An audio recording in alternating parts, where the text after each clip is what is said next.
Welcome to our tutorial about the steering wheel.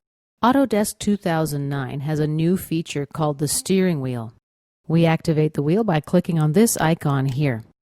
As you can see, the wheel is divided into segments. You press the segment you need with your left mouse button and then drag it.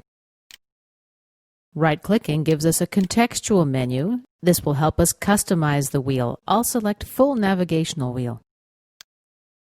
Now if I press zoom or let the mouse go, I can move the wheel to a different direction.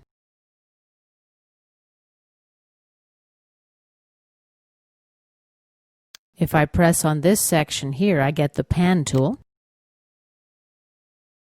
Clicking on this area or right-clicking will give you the contextual menu. Let's select Options, and from here we can adjust additional wheel parameters. I'm going to cancel out of the option window now. The steering wheel has a few different appearances. This is the Mini View Object Wheel. When I mouse over the part, the Orbit tool became available. Right-click again. Here's the Mini Tour Building Wheel. It's a steering wheel with different functions. Let's look at the Mini Full Navigation Wheel.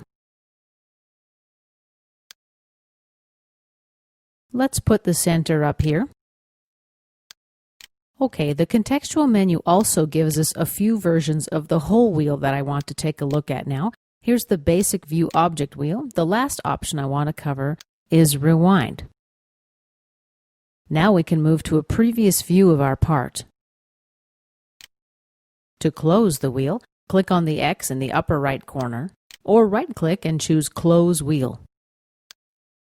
And this concludes our tutorial about the steering wheel.